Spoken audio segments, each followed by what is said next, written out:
Teman-teman yang hari ini berusaha untuk melawan, jaga diri masing-masing, kondisi kekuasaan makin mengkhawatirkan. Tadi bentuk intimidasinya apa, Bang?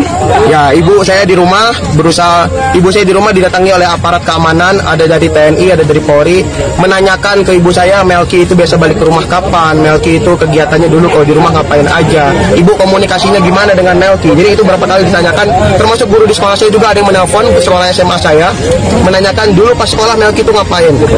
HP saya juga sudah beberapa kali ditelepon oleh aparat keamanan gitu, dan tapi tidak satupun dari ancaman-ancaman itu yang membuat kita gentar. Artinya kalau kita semakin banyak diancam, kita sudah di jalan yang benar.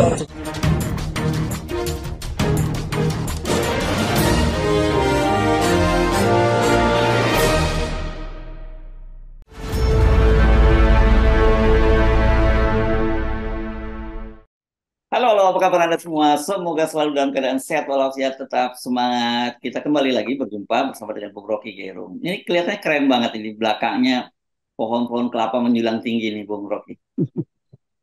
Ya, nyur melambai. Melambainya di Ponyur doang, demokrasi tidak melambai.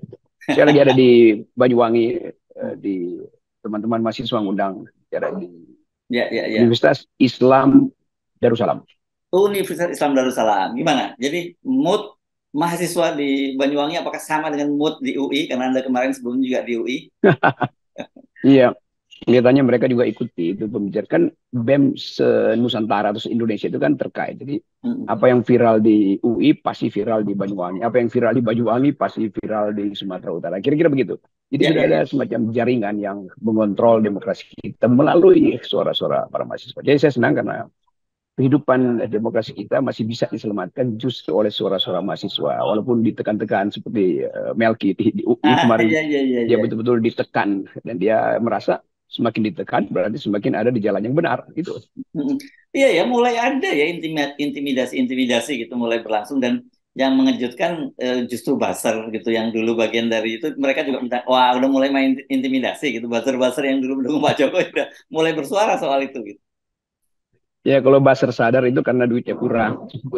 Tapi kalau mahasiswa sadar, dari awal mereka tahu bahwa arah demokrasi disimpangkan oleh Jokowi melalui sebuah upaya untuk panjang kekuasaan dan berakhir pada upaya mendinastikan sistem demokrasi. Itu intinya sebetulnya.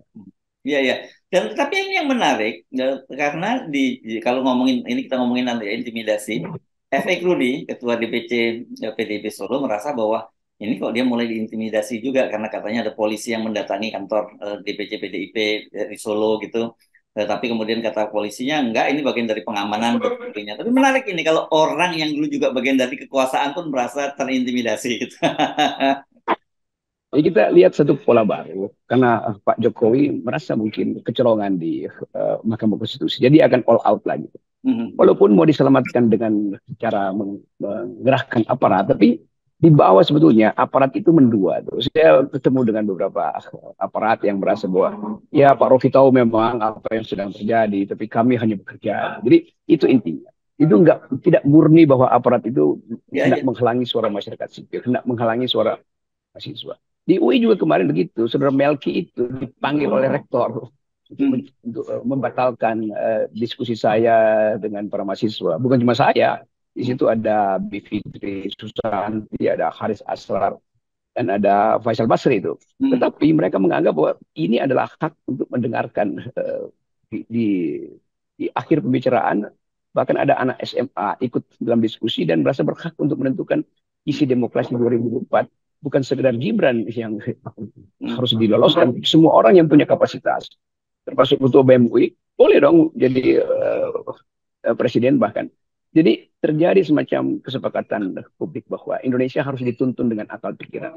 Nah, mahasiswa UI, mahasiswa Banyuwangi, mahasiswa Malang, mahasiswa Magelang bahkan terhubung dengan ide yang sama. Jadi besok saya ada diundang justru oleh namanya Universitas Tidar di Magelang untuk bicara hal yang sama. Jadi apa yang diucapkan di UI oleh Ketua BEM UI itu kemudian bergema menjadi pikiran baru para mahasiswa yang menganggap semakin diintimidasi, itu artinya mereka semakin ada di jalan yang benar. Dan itu yang nggak mungkin dicegah oleh aparat. Karena aparat ini, mau ASN, mau polisi, segala macam, juga dia punya anak-anak yang sedang sekolah kan. Jadi di situ sebetulnya keunikan dari problem kita hari ini. Ya, mereka kan bagian juga dari masyarakat, begitu. Hanya saja mereka kemudian terikat oleh institusinya dan sebagainya. Tapi sebagai manusia yang punya akal pikiran sendiri, yang tetap bisa menjaga akal sehatnya, mereka saya kira juga memahami denyut yang terjadi pada masyarakat sekarang ini ya, Bung Rocky. Saya bisa bayangkan pagi-pagi sampai siang aparat itu disuruh untuk membela rezim. Malam-malam dia diskusi dengan keluarganya, anaknya, istrinya di meja makan, dan anak-anak istrinya mulai mempersoalkan kehidupan yang makin memburuk. Anaknya mahasiswa mulai menganggap bahwa ada hal yang harus diluruskan dari demokrasi. Nah, si ASN ini atau si aparat ini kan juga tadi betul dia punya kepekaan juga, entah sebagai ayah, entah sebagai kepala keluarga, untuk membayangkan demokrasi dan keadilan sosial. Bahkan ketika dia berbicara, tentu dia nggak lagi memakai aparat, seragam aparatnya kan. Jadi tetap upaya rejim untuk membail out aparat ini nggak akan berhasil. Karena udah terjadi kesepakatan diam-diam sebetulnya bahwa Pak Jokowi terlalu arogan, dan arogansi itu ditunjukkan terang-terangan lewat putusan Mahkamah Konstitusi. Ya, tapi saya kira dalam batas tertentu kita merasa harus berterima kasih juga dengan apa yang dilakukan oleh Paman Gibran, Pak Usman Anwar begitu, dengan melakukan putusan itu kan kemudian menjadikan kesadaran itu muncul, dan itu tidak hanya orang sekarang dengan mudah memahami apa sih yang dimaksud dengan politik dinasti itu kan. Ini kan sebenarnya konsepsi yang abstrak gitu buat publik sebelumnya ya, tapi dengan cara bahwa Gibran yang diloloskan oleh pamannya sendiri, kemudian itu kan jadi orang jadi ini yang dimaksud politik dinasti gitu. Ini orang nggak perlu belajar filsafat politik atau teori politik atau macam-macam ilmu pengetahuan untuk langsung paham bahwa itu yang dimaksud dengan politik dinasti. Jadi betul, satu peristiwa di Mahkamah Konstitusi membangunkan kita bahwa ada bahaya sistem kerajaan akan dipakai lagi oleh Presiden Jokowi. Orang mungkin menganggap ya terlalu jauh, tidak. Semua hal yang tidak mengikuti prosedur demokrasi itu adalah sistem kerajaan. Jadi semua lapisan sekarang mengerti bahwa politik dinasti itu adalah upaya untuk melanggengkan kekuasaan tanpa kompetisi. Jadi terbaca betul bagaimana publik akhirnya belajar. Dan pelajaran itu adalah teguran bagi Presiden Jokowi. Dan saya kira teguran itu akan diabaikan oleh Presiden Jokowi. Karena Jokowi sekali dia menginginkan untuk meneruskan kekuasaan, dia akan pakai segala macam cara. Cara-cara yang awal 3 periode perpanjangan segala macam gagal. Sekarang dia mau pakai cara apa selain mengerahkan sisa-sisa kekuatan dia yang kita sebut tadi aparat itu. Dan aparat juga mengerti bahwa ini nggak mungkin berlangsung terus-menerus. Dan nggak bisa seluruh orang ditipu oleh seorang raja. Ya, ya, ya. Tetapi saya kira bagi pengamat asing, mereka mesti membuat definisi baru tentang politik dinasti itu. Karena saya kira apa yang terjadi di Indonesia ini beda dengan textbook yang ada, gitu, Bung Rocky. Memang kita tahu bahwa politik dinasti itu artinya ada pendidikan politik untuk mewariskan kekuasaan berdasarkan pengetahuan dan kapasitas. Raja pasti akan mendidik putranya, putranya mendidik segala macam. Tapi tidak diselundupkan melalui dengan cara-cara yang tidak masuk akal. Di dalam dinasti itu udah biasa. Si anak tahu bahwa dia akan jadi raja nanti. Oleh karena itu dia mulai belajar. Tapi dalam demokrasi, si anak itu harus berkompetisi dengan tetangganya yang sebaya kan. Jadi mengaktifkan politik dinasti di dalam sistem demokrasi itu kejahatan luar biasa. Kalau dalam sistem kerajaan atau feudalisme ya biasa aja. Ini adalah sistem dinasti yang dasarnya adalah ketamakan itu. Bukan kemuliaan. Dinasti itu tumbuh dalam kemuliaan, bahwa darah biru terus. Ini sistem di kita ini dipastikan bahwa dinasti ini bukan karena darah biru, tapi karena darah kotor. Ya, dan itu saya kira juga beda dengan pengertian dinasti seperti kita pahami selama ini apa yang terjadi dengan dinasti Kennedy, atau kalau di Amerika, di India ada Nehru yang melahirkan Gandhi dan sebagainya begitu ya, Bung Rocky. Iya, Nehru, Gandhi, Kennedy nggak pernah memanfaatkan apa namanya klannya dia itu untuk membesarkan keluarga itu kan. Kennedy jadi dinasti karena dari awal berkompetisi. Itu intinya. Jadi dinasti ada di dalam keluarganya, tetapi keluar dia masuk dalam sistem kompetisi kan. Ya. Nggak bisa Presiden Kennedy misalnya memastikan putranya untuk jadi penerus dia. Enggak, dia mesti mulai kompetisi. Kennedy menguasai, dari ada Jaksa Agung Kennedy yang juga sangat kritis terhadap Kennedy, walaupun dianggap bahwa Jaksa Agung Kennedy itu waktu John F. Kennedy jadi presiden itu seolah-olah dapat kesempatan karena kedudukan presiden. Tidak terjadi semacam itu.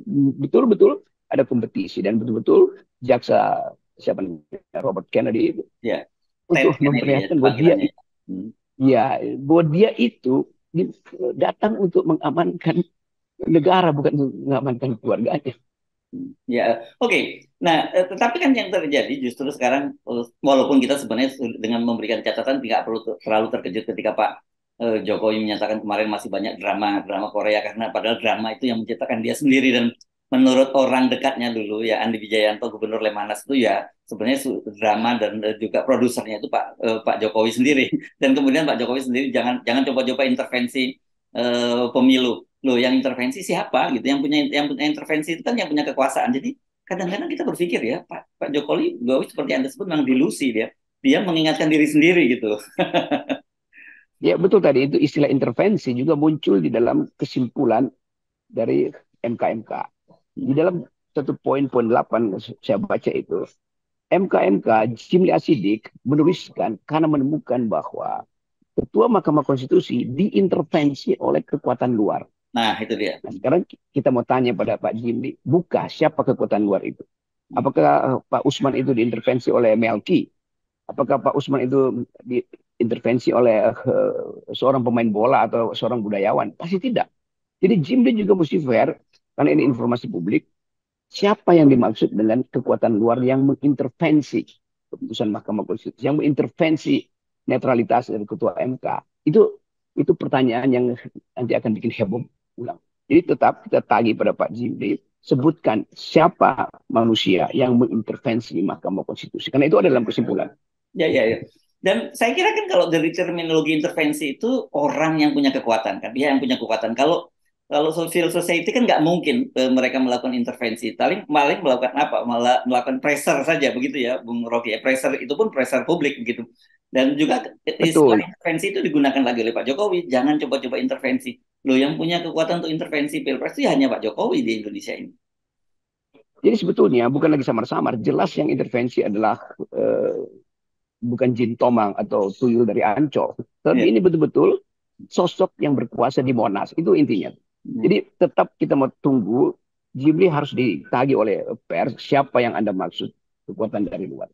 Jangan nyebar isu intervensi dari Amerika, intervensi dari Israel. Itu enggak, mesti jelas.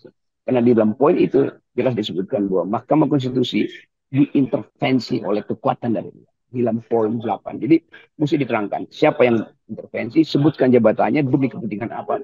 Ini akan membuka proses politik di DPR. Karena sekali sebuah lembaga didikati diintervensi dan pasti diintervensi oleh eksekutif, itu akan menimbulkan problem besar bahwa tidak ada sebetulnya tertib atau penghormatan antar lembaga. Jadi ini bisa dimulai proses politik di DPR. Entah dalam bentuk angket atau bahkan impeachment, silakan. Bahkan kalau kita lihat sekarang bukan soal intervensi ya, Bu Rocky, yang kita khawatirkan adalah justru kecurangan gitu ya, penyalahgunaan kekuasaan yang tanda-tandanya itu terlihat sangat jelas. Dan itu bukan hanya sekarang, bahkan ironinya partai yang tadinya jadi tempat Pak Jokowi berlindung dan sampai sekarang masih jadi anggota PDIP itu menyatakan bahwa sekarang ini sudah mulai banyak tanda-tanda kecurangan, sudah mulai jelas. Ini pengakuan dari dalam.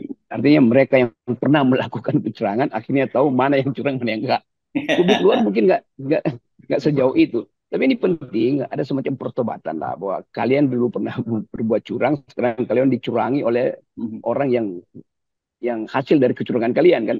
Jadi itu intinya, bahwa moral itu harus dipastikan bersih sepenuhnya. Jadi bagus juga bahwa PDIP atau pihak-pihak lain yang merasa sedang dicurangi sekarang, mereka tanggung itu sebagai akibat dari perbuatan mereka di masa lalu.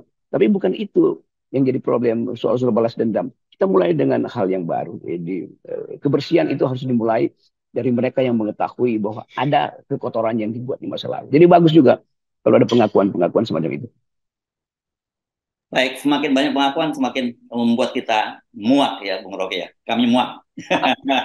Saya kira itu tagline yang paling bagus sampai Februari nanti, bahwa kami muak. Jadi lebih baik mengaku aja daripada kemuakan kami itu tumpah di jalan-jalanan. Yes, oke, baik. Terima kasih, Bung Rocky. Yes, oke.